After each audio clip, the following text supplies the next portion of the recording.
right, so who is this training for in particular? So we are going to be talking today about the 5 keys for a flourishing calligraphy business. So ideally, this is a training that for aspiring calligraphers who want to get started in a calligraphy business and would like to create products and services that blend your passion, strengths, and your market needs as well. So what are you going to be expecting in the next 60 minutes is the fact that we're going to start off first with a little bit of an intro, right? A little bit of intro of who I am. Some of you guys already know me from Instagram or you've been following me for a while. And then we talk about the 5 keys of running a calligraphy business, and also some information about the Calligraphy Business Kickstarter. So just a disclaimer, this workshop is for free, but we will be talking about a paid online course towards the end of it as well. We will have some special bonuses, especially because you guys have, raised your hand up to talk about calligraphy business with me today. That's why I think it'd love for you guys to stick around for them. So even if you are, just starting out in calligraphy, but have been thinking maybe this is going to be your future one day, that's okay. Or if you've already started and you already have a calligraphy business, that's great as well. You are definitely welcome here. And as I mentioned, the questions will be at the end. Sorry, I just quickly jumped over that one. And here. So as I mentioned, I wanted to introduce myself a little bit. My name is Carla. Some of you guys already know. I'm the owner of Written Word Calligraphy and Design, and I'm an invitation designer that kind of turned a little bit everywhere else as well in the process. Written Word Calligraphy was started about 8 years ago now, and I'm just so grateful to still be doing calligraphy as a business, and I'm just really, really happy that it's kind of pivoted in different ways, and that's why I'm really excited to be doing this calligraphy business course, because it's kind of like the culmination of those years of experience, trying different things and also kind of seeing what works, what doesn't work. And because that answer of creating a really feasible business model that will help you flourish as a calligraphy business is different for everybody, that I learned these lessons and would like to be able to share them to you. And I'm also the co-founder and creative director of Lark and Knives. So Lark and Knives is my secondary business. It is a vegan leather brand, and we personally love creating beautiful things. And so it's my business partner and I actually met in the wedding industry, and we both just really love creating meaningful items day to day that are also useful, and that's why we created Lark and Knives. So I'm really happy also to gain a lot of experience, especially on the e-commerce front, through this particular brand.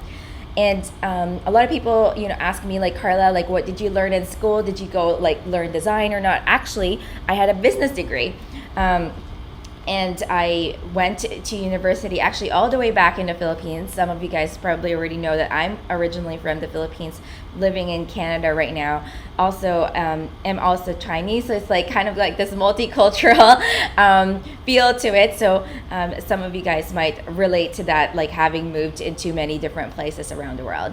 And I've been so grateful to have my work featured in many places, especially on the wedding invitation side, like Harper's Bazaar, People Magazine, Brides, Vogue, and all those different publications.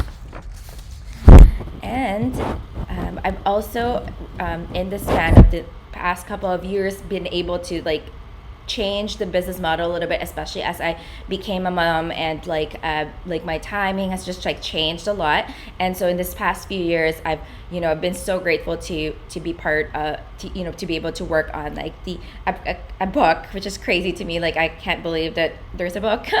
and we currently now have 4 courses for calligraphy. So we've got the beginner course, which is creative calligraphy, signature styles. Some of you guys are here from our signature styles class, as well as our invitation design boot camp, which is all about creating wedding invitations. And finally, we've got our final masterclass course, which is Calligraphy Business Kickstarter. So really, really excited to finally come to this stage where some of you guys have already been journeying with me, growing your calligraphy skills over this past year. And now you're okay, Carla, I think I'm ready to start a business, and that's I think this would be a great spot to start.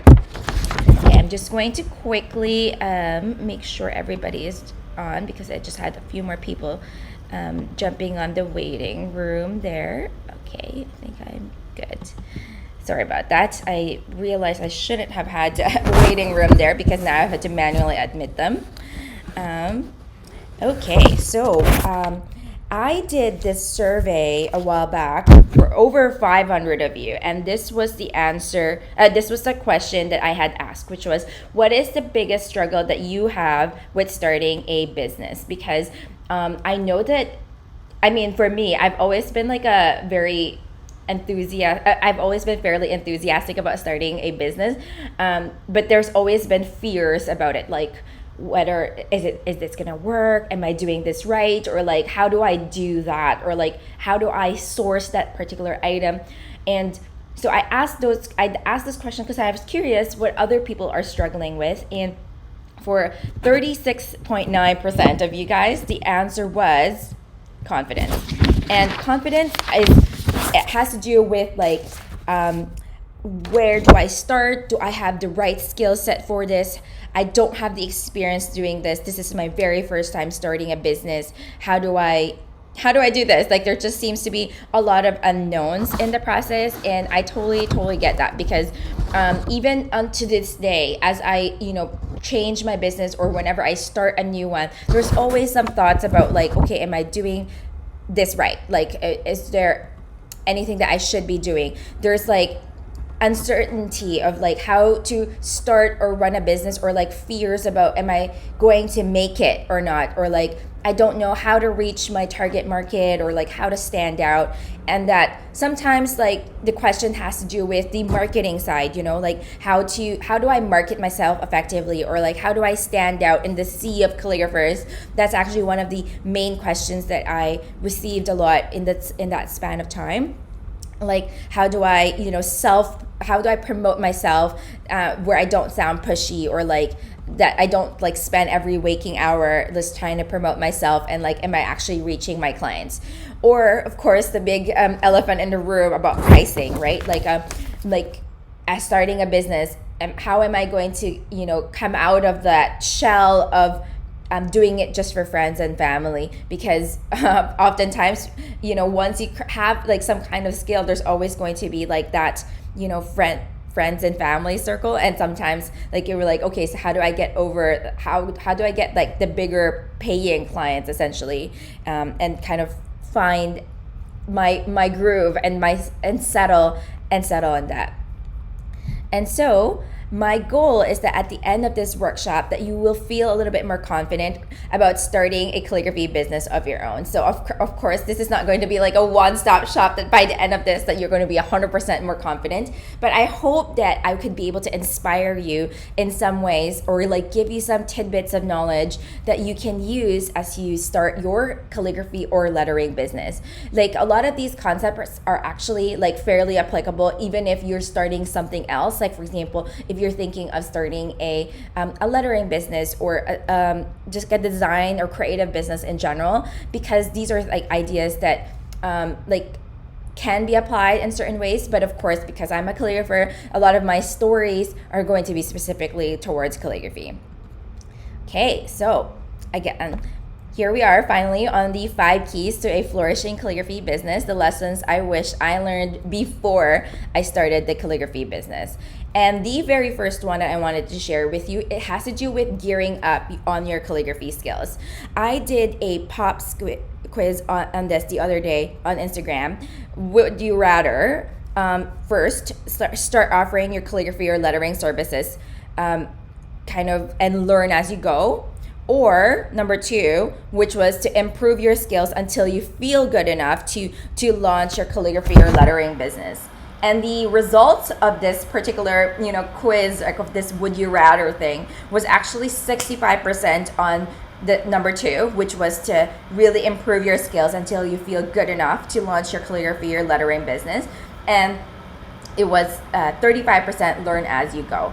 And I think like there's no like 100% like one right or wrong answer here for this particular quiz. It's really different and very variant depending on what it is. But regardless of it though, I would like to say that there's gotta be some kind of balance with it. Like, I personally think that, when you decide to start a calligraphy business, you should also still already have a fairly good grasp of your calligraphy skills. Like, I really wouldn't recommend somebody who has just started their calligraphy journey, say like a month or two into it, and then jumping on into offering your services. I mean, I know everybody's like learning curve is very different. Some people can pick it up fairly quickly, but like I find that at the beginning of your calligraphy journey, like your calligraphy style tends to be not very strong yet. It tends to have like a more beginner look to it, or like your style hasn't fully settled. Like, you'd want to be that you don't even think about it when you start writing in calligraphy. So because it's very different, like when you do calligraphy as a hobby versus a business. Like, there's in a business, you have to also learn and do so much more than just calligraphy.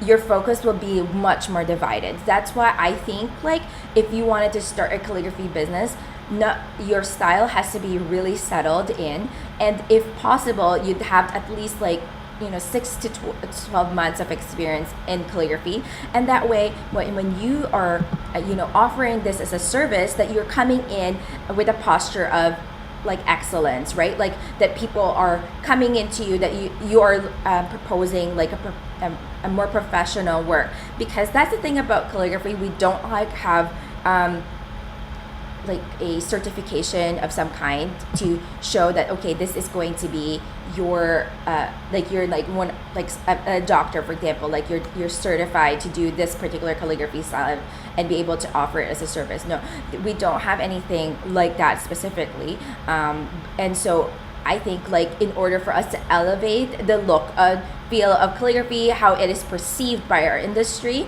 I think it is important for us to make sure that we hone those skills, because it also will help build your confidence for marketing and pricing. Like, if you are unsure about how things are going to work, or like how things are going to happen, it will affect how you market yourself to people, and it also makes you feel like, okay, maybe I should price myself lower because I'm still new and I'm still figuring things out. And I think like that really affects the industry whenever you're pricing yourself low and possibly producing work that's not good enough for people, or like people can actually see like, hey, you know what, like this is still like a very beginner kind of work. So I want to, and that's the reason why I teach this class too. I want to help elevate the industry, calligraphy industry, that it's a artisan piece, that it's not like just like anybody can do it type of thing. And there are certain like business models too, I find, that are probably like a little bit more conducive for more experience. For example, teaching. I find that it is better for a teacher to have a little bit more experience than like a few months of calligraphy experience before you start teaching. One of you guys actually mentioned that in the Instagram poll that I had, was like, it really does depend on like what kind of service you're providing. For example, like teaching workshops. We've had this happen before, even locally to us, where people have taken my calligraphy workshop and 2 weeks later offering their own workshops and pricing it incredibly low because they're still starting out. I think that really helped, like that doesn't help the industry at all, and it devalues the product, and it affects everybody else as well, because our audience might not know the difference between somebody who has a lot of experience and somebody who doesn't. And so ideally you'd want to be able to kind of like boost and help that industry by gaining more experience in that 1 year. And I personally am the type that likes to learn as I go, but there are certain things that it's just better for you to continue, and if you have that time, to just continuously improve your skills. Like, if you've already started your business as a calligrapher, and even if you're a beginner, I'm not telling you to stop, but I would encourage you to really focus on that skill development, especially in your first year of doing calligraphy, to help refine the look of your work, and honestly, it will also help you determine what kind of business you would like to have. Like personally for myself, in that first year of discovery, I also spent about a year and a half before I started my own business, was like discovering what are the types of things that I really wanted to focus on as a calligrapher and as well as a business owner. I recently did a YouTube video on this about like, am I ready to start a calligraphy business? And if you want, you can just head on over later on after this workshop to chat to look into that. And I wanted to tell you guys a story of one of my very first items that I had as a business owner, which was a wooden welcome sign. So I hadn't really done a lot on wood. Like I was fairly new to working on wood, and I wasn't sure about the right process to go about it.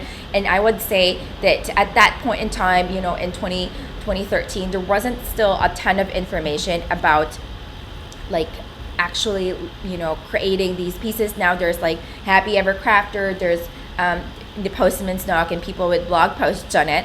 But at that time, I wasn't sure about like, okay, what kind of paint would work on it, or what if this item got rained on, what to do next. There was just so many questions about it. Like I remember going to like Michael's, and which is a local art store to me, where there's like a lot of buying all sorts of paint pens and like using acrylic paints and buying finishing sprays. And even as I was writing it, I noticed like the color just wasn't opaque enough, and I just discovered there's so much like wait time in between because I had to do like multiple coats and things like that.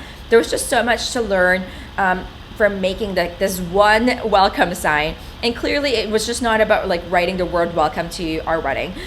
There's so much. There's also like the shipping and like the delivery aspect to it, like coordinating with the person, like the bride, like, okay, how do I pick it up? Do I drop it off? Like it certainly wasn't worth the $80 that I asked for this particular welcome sign, because I still had to go and like purchase this wood, sand it, and like prepare it and all that kind of stuff. At that time, I certainly didn't know how to do it, and I didn't know like the breadth of how much it would be, how much work it involved, and like the difficulty level and the stress level involved in it. And so because I didn't know that definitely didn't give me enough confidence to price myself properly, and also it made me like not give a proper estimate of it. So sometimes it would have been looking back, it would have been better if I actually even tried to work on these welcome signs before I started offering it, or saying yes, it's possible, before I actually tested it out, right? And that way, like you can, like when you practice or like you work on like honing your skills, like gearing them up, from like a beginner to like business level, you are essentially offering yourself like with a level of like expertise to them, and that way you can propose to your client something else if it doesn't work out.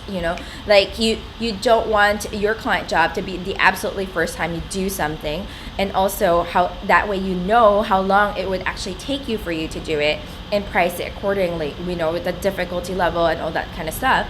Like for example, for myself, these days I rarely do wooden signs because most of my weddings are destination, and for me to actually ship this piece of wood over would be so expensive. The wood wouldn't even cost that much. But so that's why I ended up having to do a lot of paper.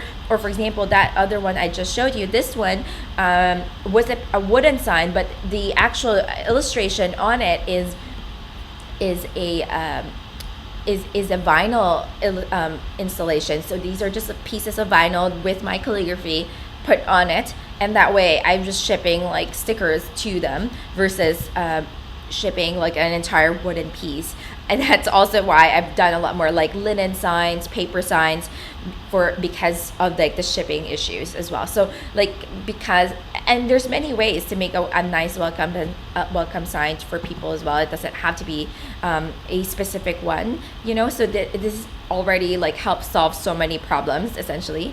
And in the Calligraphy Business Kickstarter course, we will be talking all about like how to expand like your skill set, all like the resource guides on like where to get the items or how to make them, or like best practices on how to communicate with your clients and things like that. And there will also be like a private community, so you can ask the questions about like where to get something done, or like how to do something, like some of the questions that may feel sensitive to ask somebody, like a competitor, how to do certain things. But here you're going to have like a private community to be able to do that. Then of course we've got key number 2, which is to craft a target market for your business. If you are ever looked at anything in the business, you might have heard this word target market, but what is it really? Well, it is your dream client, really. Like they are the people that would pay for your work and just absolutely love your work, and they are the ones that are going to fund your business essentially. And the top 2 struggle, based on my list, has to do with marketing, like how to reach your dream clients and book them. But before you can even book those clients, you'll need to establish first what your business is all about, which is your business model. So let me share a little bit of a secret with you. I think that the ideal business model is a combination of strengths, passion, and market needs.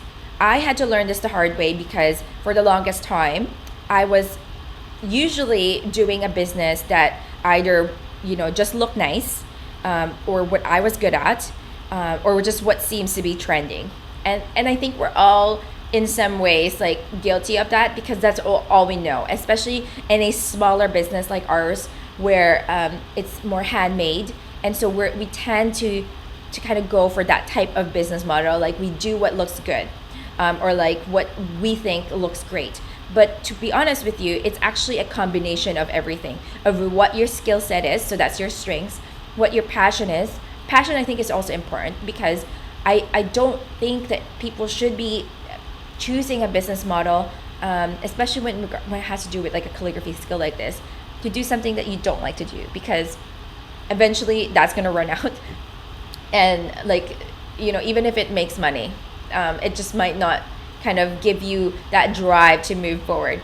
And of course the market needs. Sometimes you just see somebody with like this amazing idea, and it's just like they're the first to market, and or they're the first person that has come up with it, but it might go viral for that short period of time, or like people might see it, but really most of us in the world that have a small business, most of us are in that slow and steady pace. And that's why your ideal business model would probably be a combination of these pieces: your strengths, your passion, and your market needs. In the course, we will be talking a lot more about like how to discover your strengths, as well as talking about like the different calligraphy business models and opportunities, and also how to discover what the target market wants. Because it's like we can only do so much research on what we can see, but then there's actually people that look at these trends and understand what these target markets are looking for, and like talking to them and like researching them. We can only do so much on like the outside front, and that way you can find trends that will actually convert into sales. And the reason why I share that, because sometimes like the idea may seem really cool to us, but once you actually push it out in the market, it might not really work. And I wanted to tell you guys a story, because I had this experience with my own monogram wax seals. Some of you guys might have known me from the time that I released these monogram wax seals. I was one of the first few calligraphers who had their own wax seal line, and this was my very first product line too as a calligrapher. I've had other product lines before, but this was my first product line in the calligraphy business. I personally thought it was a great idea initially, because I created custom ones for my clients, and they seemed really popular in the wedding world. Like they were all over the blogs, and still to this day, people seem to respond to it a lot on my Instagram. Like my videos on wax seals always perform really well. People love seeing it. But what I didn't realize, that these particular wax seals, these monogram ones in particular, so they have like letters in them, so they're available from A to Z, was that the market is actually super duper niche. That the market seems really big because I see people liking the picture, but the viewership didn't actually translate to sales. And the fact is, like, even though people liked watching them, that doesn't mean that they actually go and buy them. The production flow could also be optimized So these wax seals, I don't create them myself because I have, a full wedding invitation design studio to run. I don't have the time to be creating product. And so sometimes like when you balance multiple lines of business, you have to let go of certain things. And this one, I let go the production to elsewhere. And usually if you want to be able to get your money's worth with these kinds of products, you'll need to buy them in bulk. And because of that, you're going to have inventory, and inventory might sit in comparison to, say, a company that can produce their own wax seals. So because of that, then it was always a challenge to get the right number of inventory so that we're not like running out of certain letters, especially because there's letters from A to Z.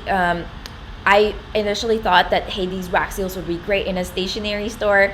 I've always asked you guys, like, where do you think I should have our wax seals? But then I realized very quickly that having just one item, which is this monogram wax seal in my wholesale line, wasn't strong enough, because people in the retail stores, when they look at your line sheet, they require like a minimum order, and that having only one product is hard for them to be able to kind of meet the minimum, and for them to try out just like one thing in your line. They want something that, like you can fill a table of. So didn't think about that. Packaging and shipping was also a thing too, because I made this so that we could ship them, but in retail stores, like this box would be covering this piece, and then nobody could see the item, nobody could see the design on the product. So I just like clearly didn't think about it hard enough, or didn't research hard enough. I just thought in my head, look pretty, would love to have it in my store, but didn't think about like the full process, didn't really understand my market, didn't interview it. But sometimes these are the types of things that kind of come up as you go, or you have to kind of vet it out with people. And you know what? Like, I still have these in my shop today, but there's definitely been frustrations with it. And that's why I'm really excited about having, these group sessions in the Calligraphy Business Kickstarter, every 4 to 6 weeks. And that way you can kind of chat about some ideas, like, having other fellow business-minded people to give advice, or like give like insight to, maybe they've tried it already, or like somebody's done it, and that way you'll know that maybe this is not really that big of a deal. Like in your head, like, okay, maybe that's great, but then in reality it might not actually work out. And it's like, learn from that experience. And that's why I'm really excited about that Calligraphy Business Kickstarter community. And key number 3 is to market to the right crowd. I know that may seem like really, really broad, but the reason why I say that is because I know that so many of you guys feel intimidated by marketing.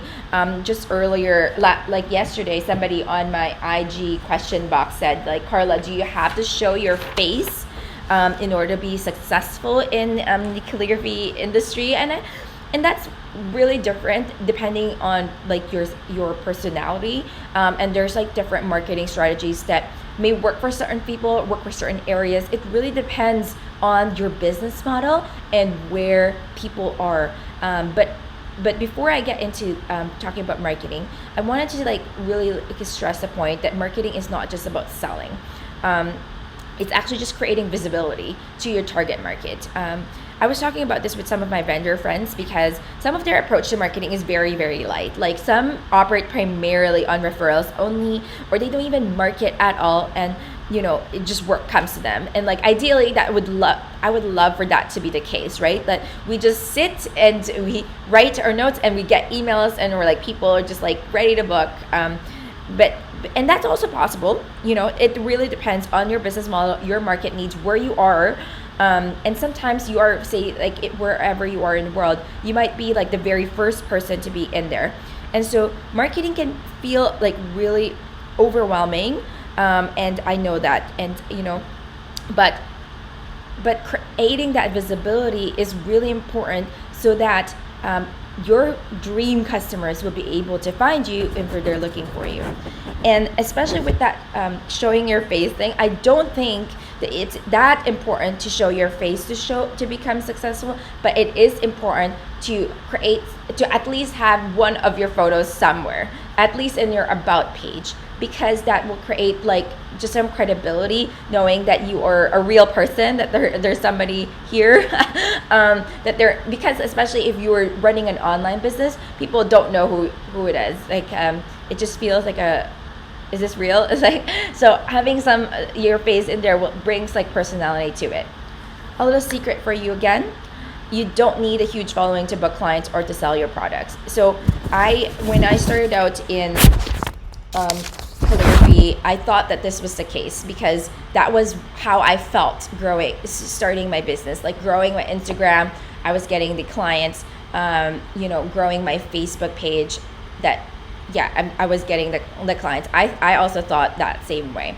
But I realized, especially as Instagram got more popular and changed their algorithms, Facebook changed their algorithms, things are starting to completely change, and that I'm no longer, like, Instagram is no longer like where I've been getting a lot of my clients. So you kind of have to go back again and like reflect a little bit, because if your content, your marketing information is not being seen by the right people, then it becomes ineffective, right? Like what you want to do is to put yourself in the market where the communities that they already exist. So for example, like if you find like these particular clients are part of a certain club, or like they go to certain areas, then you can tap into that, and maximize the exposure on that particular front. Like for example, one of my friends has this likes to teach like watercolor. So what she ended up doing was to like create like events on our local artist shop, where all the people would normally get like watercolor paints from, and then had an event there, and it was really good for her, because people would buy the stuff, like the actual watercolor supplies, and she got to interact with people, and that personal element to it really helped her book those sales way more effective than posting one Instagram post. And I wanted to share a little bit more about that Instagram story too, because I asked the other day if any of you had ever felt frustrated with starting your Instagram account as a business, and how that has worked for you. Because like I said, Instagram was my bread and butter before, and it's changed a lot over time. And I actually talk about it a lot in the course too. Like some of the marketing methods may seem like, okay, yeah, that's like where I put all of my energy in. But if that's not where your market is, then it might not be, that you might be wasting your time a little bit when you go in it. So for example, currently I've been trying to spend a little bit more time on TikTok, but I'm not really seeing the results on it. My target market probably isn't in there. Sometimes you kind of test to see whether it works or not. But then at the same time, you're trying to find a balance of like, okay, how much time do I have to be able to spend? But you want to like put your, don't put all your eggs in one basket, but at the same time, don't spend all your time marketing as well, and not being able to focus on your work as well. So again, I did talk about like some tips on that on another YouTube video. If you're interested, you just head on over later to my YouTube account, and look up like my tips for starting a calligraphy business account. And also in the course, we will be talking about all those marketing methods, including the ones that have been useful to me for different types of things, because I've had like different avenues. Some of you guys had asked me like, Carla, do you pay for ads? Do you actually go through do you pay for listings and things like that? So I talk about it a lot more in the course, about kind of what works and what doesn't work, what kind of business model it works for. And also like we talk about the specific kind of marketing strategies for the calligraphy industry to help you find like the right audience. And that's what's going to be really cool about the private community too. We might be able to kind of vet out some of those ideas, especially because some places in the world I'm not as familiar with, and it will be good for us to know wherever you are in the world to be able to kind of boost you guys up to see where we can create marketing methods that work for you. And the next one has to do with key number 4, which is pricing what you're worth. You're probably like, whoa. we're finally talking about this one, and I often honestly get asked about pricing a lot, even though I know I'm probably not getting all the questions, because it does feel a bit scary to ask somebody, and it's like sensitive. But I wanted to keep you guys some of these tips here, because I know that a lot of people do think that, like being a beginner, for example, that you might have to charge low. And I personally think like that's why you have key number one, which is to really get your skill set up, and that your confidence is up, so that you can charge accordingly, because now you know how long things take to do certain things.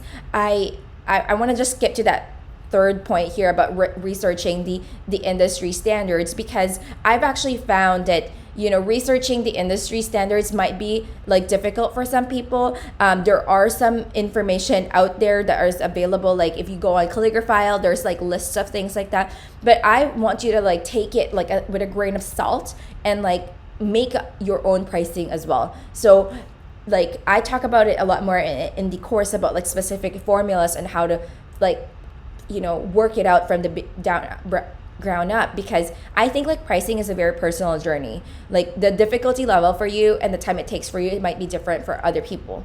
And also like where you're sourcing your materials and things like that. Like you want to be able to cover your bases. So yes, consider what it is on the industry standards, but it might be better for you to kind of work it out based on the time, how much time it is worth to you, and the difficulty level, and of course the actual cost of the material itself, like if it's actually like a wood sign, or like the linen or the fabric and the paints that you're going to be using on it. Why is charging too low not good is because it creates a cycle of discounting. I find that typically the people that ask for discounts become like the most entitled people ever. It breeds entitlement, and it creates the worst clients ever. It's honestly better to have fewer higher paying clients that believe in you, that love your work, than having a lot of lower paying clients that just give you headaches. And also it definitely lowers the value of your work when you discount. Like the only times that I've been like willing to do some specific discounts, or or maybe even for free, would be like my very, very close family members, like my mom or whatever. And if it has to do with it costing something, then definitely they'll have to at least pay for the cost of items. Happy Ever Crafter actually did this super cool hourly rate worksheet. If you guys want to check it out, or you probably already checked it out, it's the happyevercrafter.com/pricing. She has like a guide on like breaking it down, so that it helps like build your like foundation to be able to price on that. But it's because like if you like don't price yourself like fairly effectively, like what you're worth, like when you kind of look outside and just compare yourself and try to slot yourself in there without considering what it is like for you, then it becomes like, oh, am I actually getting paid enough for what it is, or like am I getting paid too much? Then you kind of like lose a little bit of confidence in it. So that's why I'm like, it's better to kind of almost look inward for that pricing element, because it is different per industry, different for your business model, different for the country that you are in. And I wanted to tell you guys this story about this mirror seating chart, and it was a super fun one because it was Game of Thrones themed. Hence it was called Table of Thrones. It was a local wedding, and I had access to this mirror before the wedding itself. But sometimes because it's local, people tend to have way more last minute changes than I have destination ones, because destinations ones, they have to pay for like more express shipping and stuff. And like people think that we just have to write on it, but it's not really. Like I remember sending them the initial quote for this mirror display, and they were shocked. It would cost them like $7 a name for me to write on it. And they were like, why is it this much? And then I explained to them, because I account for the time that we have to talk to each other. We still ended up having 20 emails on this, like, and how long emails take. There's just a lot of things to do. There's the logistics, there's like coordinating the pickup and the delivery and packing so that it doesn't break in travel and that it doesn't get smudged. There's mistakes sometimes, like I have to get somebody to go and check my work.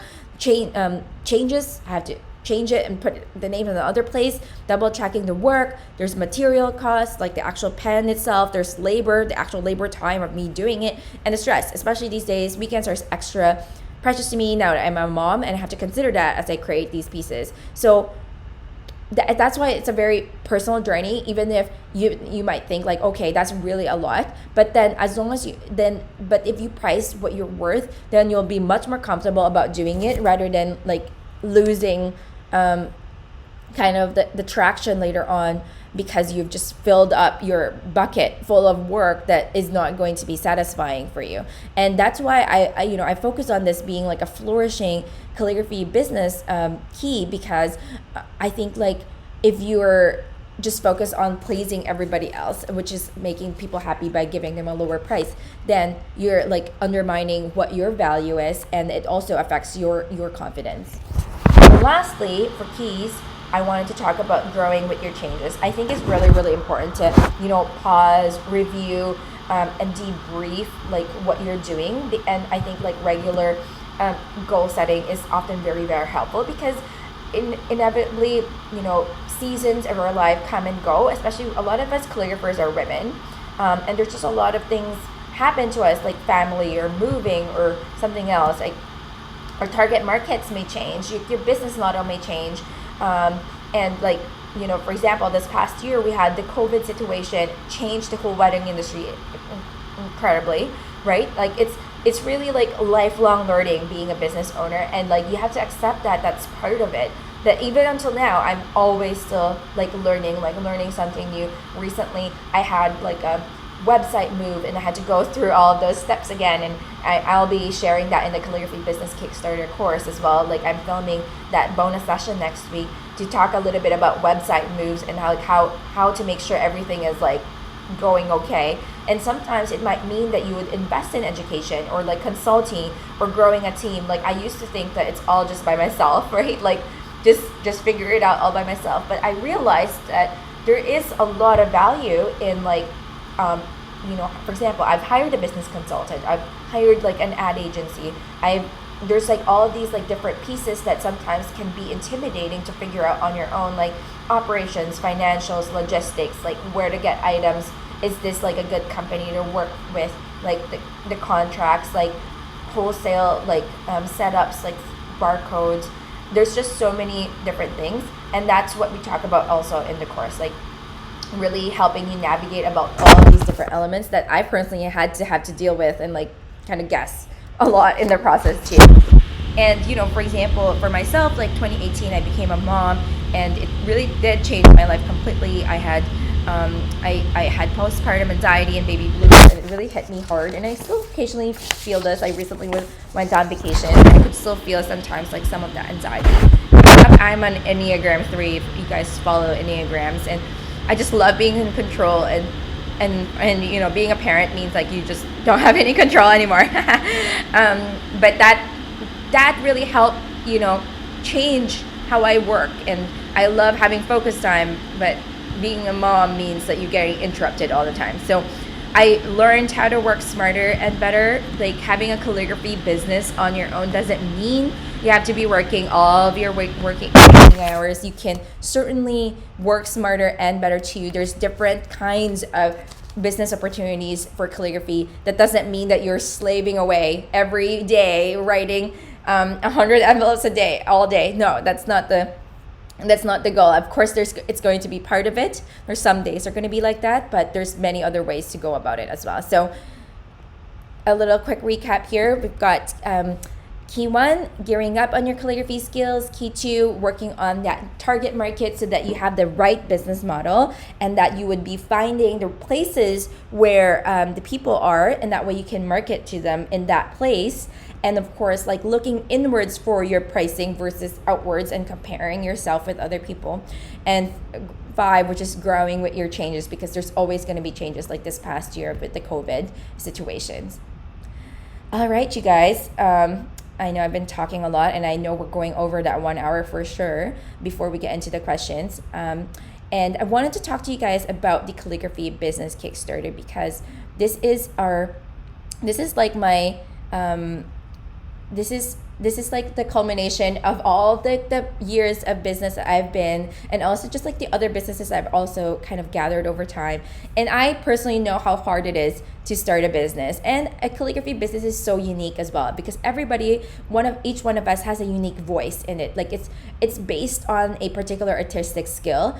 It's different because you are not only like, you're not buying and selling, like you're part of the manufacturing process as well. Like you're actually creating those pieces to make the the actual selling process happen. And I've talked about some of those struggles, right? Like, lack of knowledge, or not knowing which kind of business you should go into, like how all of those like business administration and logistics, or like how to market yourself effectively, how to price yourself appropriately, that way you're paying your bills, and also like how to deal with the actual clients, and like how much investment it takes to start like a business, and specific kinds of business as well. And that's why I created a Calligraphy Business Kickstarter, because I understand where you guys are coming from, or like the unknown, or like the struggles is real, and it's just hard to do them all on your own. So it's nice to be able to come into this space with some additional knowledge. So the Kickstarter is a 6-week business course, so it's a crash course really on how to run a calligraphy business. It helps give you information on like how to start your business from the concept to launch. So we even talk about launch plans here. It's going to be taught by myself. So these are videos that you will be able to watch, and from a calligrapher for calligraphers, whether you want to do a product, a service, online store, or a blend of all of these. So different kinds of business models will be covered in this course as well. You don't have to do, I wanted to also say, like, you don't have to be doing calligraphy full time in order to start a business. Like one of you guys had asked us during the call, like it's like, how do you balance that? How do you balance a full time job and wanting to take your next steps the calligraphy journey? I didn't do calligraphy as a business full time immediately. I spent about 3 years doing it as a side hustle first, and you can do it, but of course that means that you need to sacrifice some other time if you have a full-time job. And I personally think that is a good way to start, because it's just so much healthier to be able to kind of validate the business model first and see where your skill set is going before going on full time. There's just so much more stress doing it full time right away. But of course, if that is like something like you are able to do, it's a personal decision to go that way. I know a lot of you guys see that wedding invitations, or like weddings in general, seems to be where calligraphy is. That is true in certain places, but it's not necessarily the only way to earn money, and it doesn't mean also that it's the best place to earn money. So it depends on your passion and your skill set and your market needs. Perhaps if in your area there's already way too many people doing this exact same thing, and you don't really have anything new to provide, then perhaps it might not be where you'd like to be. And you don't also have to work for free when you're starting out. There's different ways to navigate around that, especially even like with style shoots. I talk about that in the course as well. So the course talks a lot about from the beginning to end. So we start in the beginning about like finding your niche and a sustainable business model that aligns with what you have. So remember earlier I talked about like, finding a business model that fits your skill set, fits your passion, and fits the market needs. Then we talk all about like crafting your brand, because I actually think like that's a crucial aspect to your branding itself. So we talk about like setting up your website, setting up the colors, setting up your Instagram accounts, and all those necessary avenues in order to create visibility, because that's what we're going to talk about later on in marketing. But of course, before we even like get to that, there's also like all the operation sides, like business registration, your workplace setup, like your finding your suppliers and service providers. Like, do you need a team? Like, how do you manage your time with all of the different things as a small business? And then of course, like being able to get those clients in, right? Like creating engaging content, like how to manage your time so that you're not spending every waking hour marketing and not really working. And because we want to make sure you create visibility for your market. and then also like how to price yourself. So in the course, I really talk a lot about the specific formulas for different business models, and we'll be updating this over time as well, in order to help you build your pricing grid. And we also talk about the typical process for various products and services, like for example, like having a workshop, like what do you do to prepare for it, where do you get the supplies, like what do you do to set up like the checklists for that, like wedding invitations, like what is the process that we've been following over these years, that works well for the client. That way you reduce like client issues, client communication problems, and all that kind of stuff. And what's included is 11 plus hours of the pre-recorded videos. So this lifetime access to these ones, and we'll be updating them constantly. I actually think it's closer to 13 now, especially because we've gotten more videos that we're adding on next week, as well as guides and worksheets filled with like all of these industry secrets and best practices. Like this one document that we're building with the resource guides, it's just like all of our like suppliers and things like that. And of course, as I had mentioned earlier, there will be access to a private community where you can learn alongside like calligraphy business owners, as well as there's going to be these Q&A sessions where we're going to have them every 4 to 6 weeks, like where you can like ask me a question and then we can talk about it. I'll be having them spontaneously in different time zones, and that way, of course, I'll make sure that I inform you guys as well. So the investment for this course is $997. You've got lifetime access to these videos and updates, as I mentioned, all of these worksheets, and access to the fireside chats. If you are interested in registering, it's officially going to be starting today for the people in the webinar. And for the workshop attendees only, you guys, you will be receiving a $200 off scholarship if you use the code CBK Workshop. So this particular code is only applicable to people who attend the workshop. So you'll receive an email as well with this one, or you'll get a specific code for you if you're also on the wait list. And if you are our student, you'll also receive a different email. So make sure if you are one of our students already before, especially in the Invitation Design Bootcamp, you will be receiving a different email. So this one is only valid until August 31st, 2021. So that's next week. And if you're interested in signing up for that, it's writtenwordacademy.com/CBK. And until August 31st, we will be giving you guys some bonuses. So the bonuses are, the first one is an Am I Doing This Right module. So this one was like a brainchild of one of my business consultants, which is a 5 to 10 minute video audit of your page of choice. So whether it's like a page on your website, your Instagram, your online shop, or Etsy, like giving you like my kind of run through. So I would go and like do a screen capture video of what you're sending me, and giving you like some insight into it on how to improve it, so that it can better reach your target audience. There will also be a 45-minute video session included, sharing my favorite tips and tricks for styling and photographing calligraphy items and invitations on a flat surface, because we're calligraphers. We'll definitely need some photos.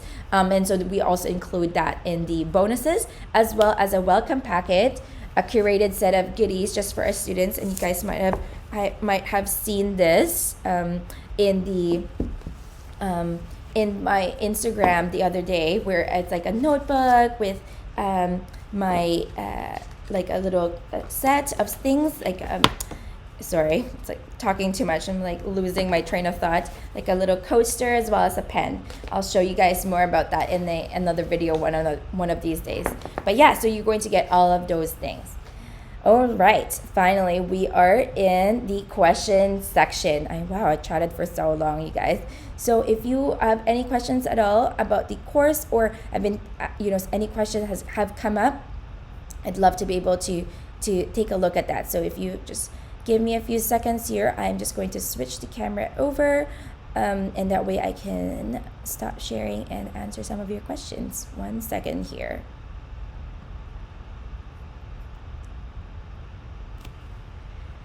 Whew, that was a lot of talking, you guys. All right. Okay, so let me just quickly grab some tea. I practiced with myself yesterday and I still talked even longer today. Oh my goodness.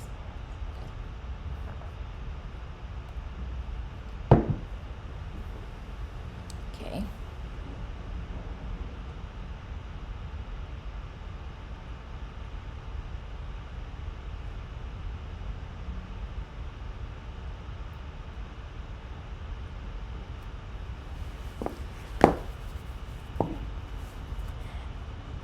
So, a question here from Emma. Any tips for branding, logos, business cards, packaging, and how to choose what the look you want?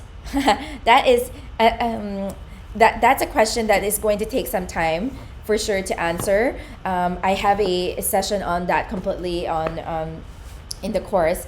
But I would say in terms of like developing like your look and feel will have to do with like two parts to it at least. Researching what your target market would resonate to, like the particular look and feel, and of course also your aesthetic. Like it's a combination. Like you don't also want to pick a style that nobody's going to resonate with. For example, like if you wanted to focus on a specific color palette, but this color palette is not like acceptable, say in like the wedding industry, then it might not like reflect it very well. You know, like if the colors that you pick are say very, it looks like more like for a car show, then like the aesthetic might not match it. So you want to make sure that you research doing that. Pinterest is a great place to like get ideas for branding. I'm always like changing up my branding for different things, and that's usually where I start. Like I research on Pinterest like some ideas of like what looks good, what doesn't, and like trying it out and vetting it out with other people as well. So yeah. And then Grace Chen was asking me like, how did I get my first few clients? So the first few clients I actually got was coming in from a styled photo shoot. So that was like one of my very first goals when I started my calligraphy business, was that I wanted to be able to get published, because at that time when I was starting out in calligraphy, the wedding blogs were still like super like the place where most brides get their ideas, and it, to a certain extent it still is, but it's definitely a little bit less these days. It depends on like the market, the target market that you're going for.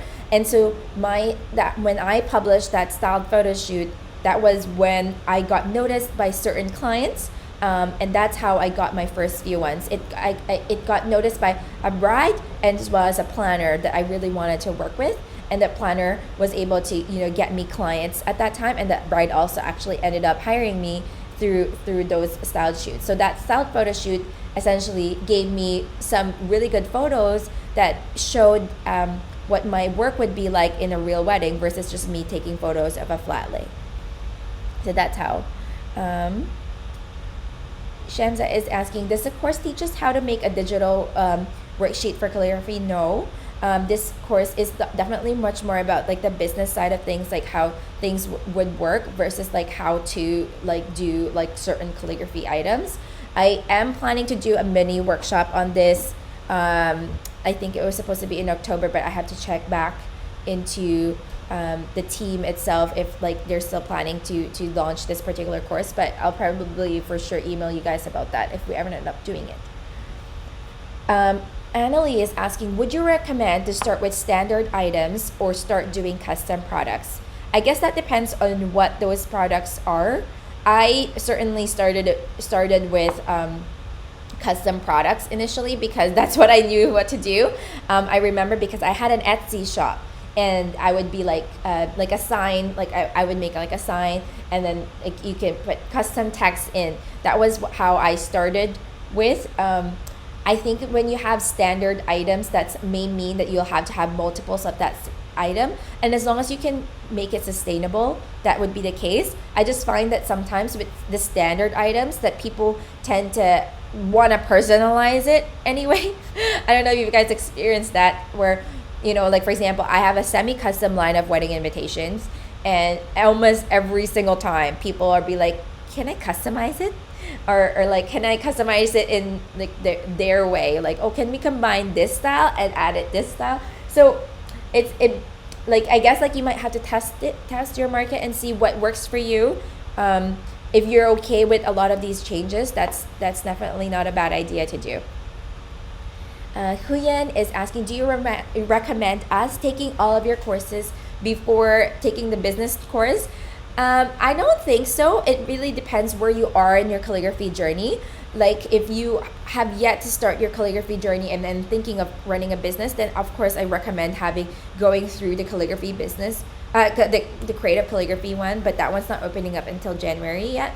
Then the signature styles course is more on the like developing your own style. So I think that's a good course to take if you're already doing calligraphy. And you're thinking, oh, like Carla, my style's not refined enough, or like I'm just not finding that it's well enough, then that might be a good course to be. The invitation design bootcamp is only designed for people who want to be invitation designers. So if you don't feel like invitation design is where you want to be as a calligrapher, then I think like it'll be better to go into the like Calligraphy Business Kickstarter, because there's other businesses that I talk about in the Calligraphy Business Kickstarter in terms of like setting that up. MK Lit is asking, like, I really struggle to find my target market. Any tips? Like, I guess like maybe we should rephrase the question. Are you finding it hard to reach your target market, or are you finding it hard to identify what your target market would be? Because that can go different ways. So if you're like finding hard to determine what your target market is, then I think like it might be good to review what your business model is. Like, what are you trying to offer? And then kind of going from that realm. So for example, if you wanted to offer like calligraphy supplies, then who would be buying your calligraphy supplies? It's somebody that's interested in calligraphy. Or maybe you can go further back. Maybe it's somebody who's interested in arts and crafts in general and might be interested in calligraphy. So you're going to try to get them to like calligraphy so that they could buy your supplies. And then going back, okay, so these people that are looking to do calligraphy or like wanting to pick up your calligraphy supplies, how much, like what kind of money, like what kind of income do they normally have, or like where do they normally shop, right? Like if they're the type of people that would shop in the store, then maybe you should think about it on like a local perspective. Or if they're the type of people that would go and purchase online, then where do they go, and like how do they find your website? Like who do they follow that might need it? Recently, Becca from the Happy Ever Crafter posted unboxed a video of my products in her Instagram. So some of my target market is in her audience as well. So it's nice because obviously I'll get some people like following me afterwards, or like purchasing things from me. So like there's like certain elements to that okay, like yeah, some of them, like there's some places that go the same way. And that's why also in turn, when I also help promote her stuff, because some people in my target, in my audience are her target market. So that's kind of how she reaches her target market through me, and I reach my target market through her. But then in terms of like how to reach your target market, I talk a lot more about that in the course, about like, you know, really finding some of those ways, like where it works and where it doesn't, because it really is very individual to where you are, and as also the type of business that you're trying to do. Emma's asking about organizing styled photo shoots. Is it best to email? I think organizing styled photo shoots is a lot of work because there's just so many different elements to it. I usually would definitely plan it with somebody that is doing a lot of the creative stuff, so either like the planner or the stylist, and it does take time to establish like a good team for a styled photo shoot.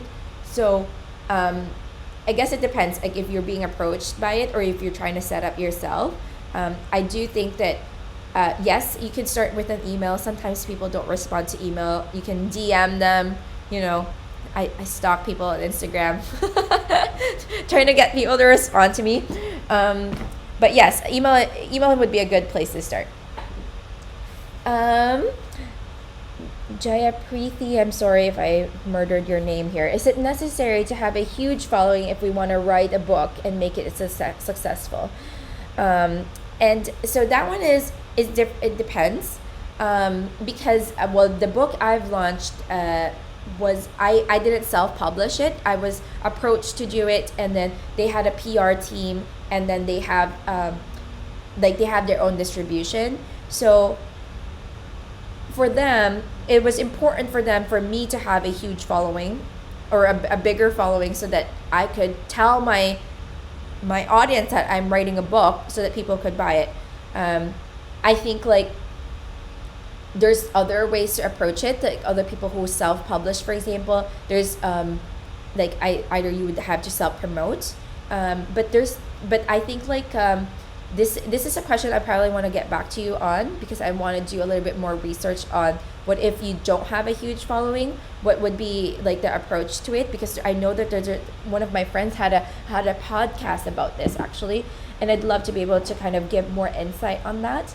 But I do think that it's not like 100% essential, but then it might be something that you might have to like grow other avenues to communicate to people. So either growing your list, which is your newsletter list, that way people are getting like some bits of this information from you, even if it doesn't mean like you don't have to have a big Instagram account. You just need a bigger newsletter list for this particular one, because then you're giving people like essentially tidbits every now and then, like your blog or your website is giving them a lot of information, and then you're launching your book in that way.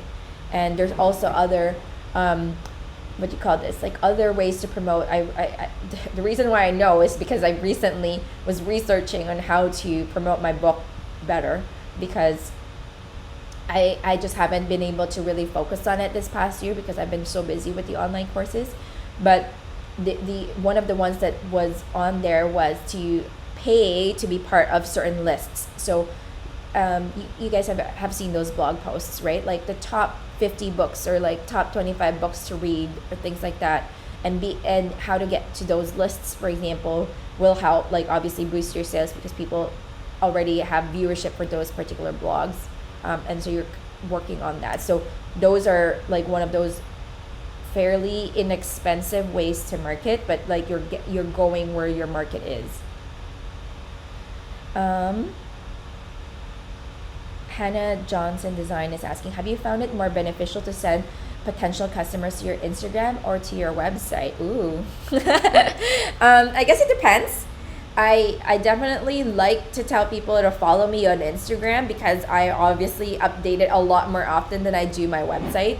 I'm guilty of that, and I'm sure if you guys have a business, you might know how that feels like, because it's just so much more work to update your website.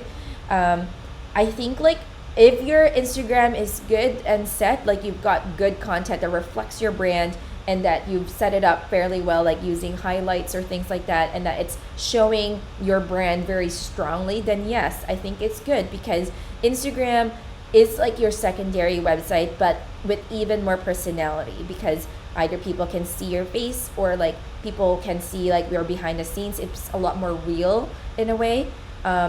People also want to see like the full process, I guess.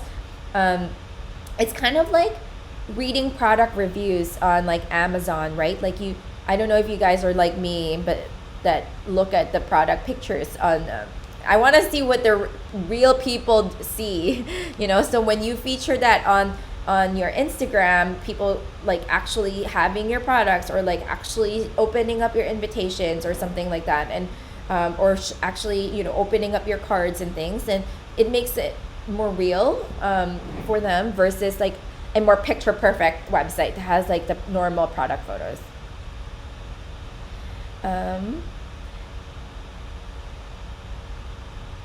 Yes, Uyan, I kind of answered that question about the styled shoots a little bit, but yes, you do reach out to photographers or like a wedding planner. I would say just to reach out with to reach out to a wedding planner probably first, because the wedding planners are the key relationships that you'd like to have, especially if you're thinking of being in the wedding industry, because they're the ones that are one of the first few touch points in the for wedding invitations in particular. They're the ones that could possibly recommend you. And so yes, I normally reach out to them first, and they're the ones who probably have the connections to the photographers and the wedding venues. So I would say that if you ever start to plan like a styled shoot, it does mean that you might spend money, because that's how it is. Like even recently, like some of the photos you guys recently saw from me, like I on my Instagram, like I had to pay for that. Like it's a branding photo shoot. I had to pay for the venue, to pay for like props if I needed some. Like it's an investment to be as part of your business, and sometimes you just have to consider that in there as well. And is it Lore PC? I am not sure if it's as an I or an L. Has anyone asked you for something that is out of your style, and did you do it, or how did you reject it? So this one is a little bit different. So this one is in the realm of wedding invitations, and definitely, or at least for me, that's how I've experienced it so far. Because, for example, with products, it's different, right? Because with products, sometimes you create your items and then you sell them, so it's different. But when it has to do with like a client where they're the ones paying you to do certain things, there's definitely going to be some times where it's like questionable. But if it's completely out of my style, then usually this is something which I try to vet out at the beginning. Like, are we to make sure that this client is in the same style or similar in the style at least, and that way by the time we actually get to the actual design process, we're not going back and forth and like, okay, you're looking for traditional calligraphy style, but I only do modern calligraphy style, so I don't want to have to like it's just a tough conversation to have. But there's definitely some elements that are a little bit questionable, either in color, or like the look and feel is not going to be great. So this is where I usually have some conversations either with the wedding planner, or the bride, and explain like, okay, this is not going to match the aesthetic of the wedding. That's usually my answer. It's like, this is not going to match the aesthetic. Let's not do it. Or let me give you a better idea. Like, how can we make this better? And every now and then, we're still going to have some things in the wedding that we don't love, or like, this is just terrible, and you just don't show it to your portfolio. Just hide it. It's okay. Sometimes it's just like, okay, well, at the end of the day, they are still the client. So you'll probably still see it, and it's okay. It works. So I'm going to answer like 3 more questions. Unfortunately, I won't be able to get to everybody, but I'll do my best. Okay. So next one, I got Kia. So in your opinion, which website company do you recommend using for selling semi-custom wedding invitations, Shopify or Squarespace? Ooh, this is a question that I've asked myself many times before too. So it depends. During the time that I created a course, my website was still on Squarespace. And I still love Squarespace, especially for calligraphers. I think it's a beautiful store. Beautiful website platform, especially for showing photos, portfolio work. Like it's perfect for it. I personally love using Squarespace, and I still recommend it. Shopify is much more e-commerce based. So I personally think that the time that I've had my semi-custom invitations up, there's only been a handful of people that actually purchase it directly on the website, because a lot of people end up like contacting me directly, and then so we end up having like a special invoice instead because of all the random changes that they want on the semi-custom suite. So it's better to just have like some kind of portfolio in it, so it doesn't necessarily have to have it being like sold in there. Shopify is limited on the image front, like being like a portfolio, for example. Like you'll need to have an app for it, or like you'll need to get somebody to code it for you, whereas like it's not a very visual platform, it's a selling platform. So I think for the semi-custom invitations, the Squarespace probably is better in terms of like having, like more galleries and things like that. But Shopify will give you a little bit more flexibility on the selling front. So I guess it will be up to you on how you build your website and what else you are offering.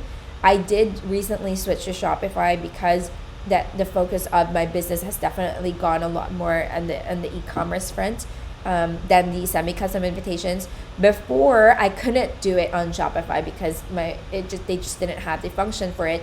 5 years ago, Shopify was not as strong as it is today for e-commerce. So I've only just recently switched. But yeah.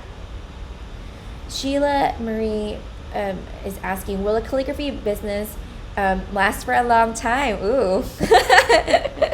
Like, I mean, when we grow old or not so young anymore, will it still be sustainable? Sorry, question. This question might be weird to some because it is what's holding me back to make it a full-time business. Like, that the market won't like me anymore when I'm already old. I get you. I feel that.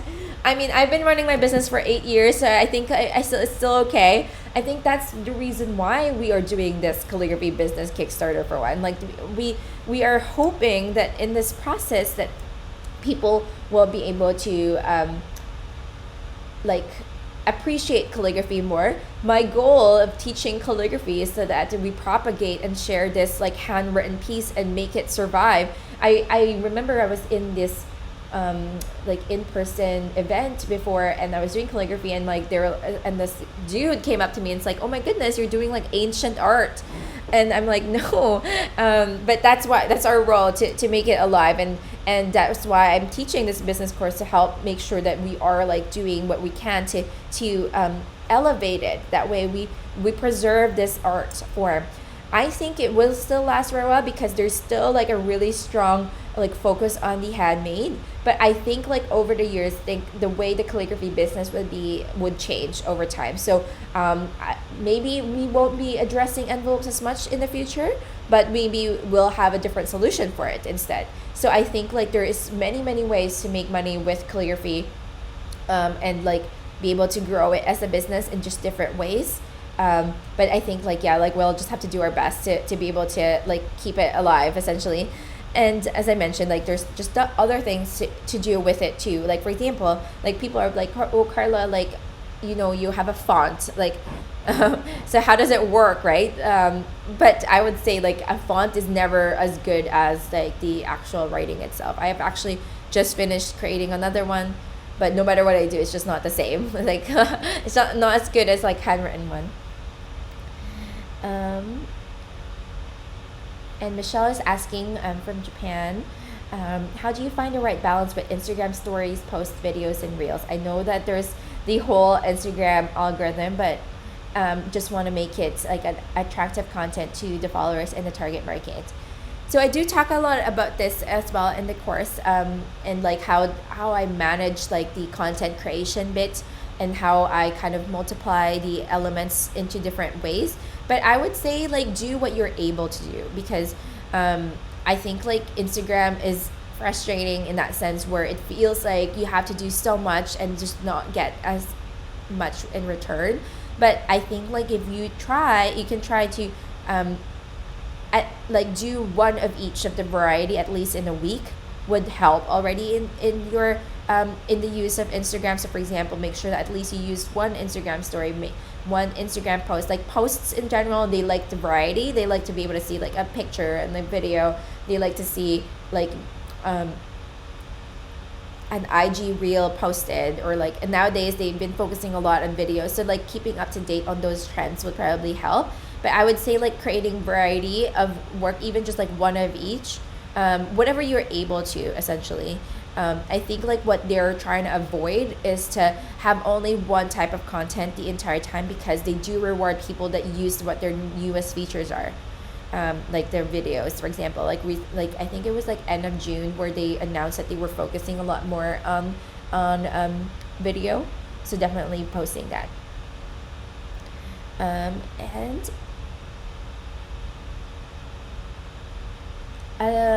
I'm going to do this one last question here. Does it look cheap if I offer my calligraphy services before they ask for it? Like, meaning, do I do some free work to get people to know me? I think like it's important to create some work. You don't have to do it for free. Like you can, do some for yourself, like for practicing for yourself and things like that. Or like perhaps you could do some kind of trade, especially when somebody's trying to ask you to do something. Even if you're, starting out, it's still important to make sure that at least you get your costs covered, because like that's just not helpful for later on when people then you're like then they'll be like, oh, how come it's no longer free? And then they won't be like a repeat client. So that's why I think it's important, like in your first year, that in that time that you're like practicing, that you're creating work for yourself as if you're your dream client. So you pretend essentially that you are your dream client, and work on that. Recently, I did this, like the invitation design bootcamp. We did this challenge on designing your dream invites, where we had 3 fake clients and we created these invitations for them. And like a lot of people kind of came up with work from that, and like sometimes like that's kind of the exercise you need to do in order to be able to create invitations for these potential clients. But then it's just you won't be able to create them without like visualizing who that target market would be. I will save a lot of these questions though, but and I'll try to get them answered in some way, shape, or form. But I wanted to thank you guys for joining me today in this workshop. I hope you guys had some fun listening to me talk for so long. Like kind of guilty about this talking so much. But yeah, I hope you guys had fun. And if you have any other questions at all, feel free to email me at help@writtenwordacademy.com. And if you are interested in the course, if you recall, the code is CBK Workshop. And that way you guys can get $200 off the enrollment until August 31st. All right, you guys, thank you so much. I hope you guys have a great rest of your day. Bye for now.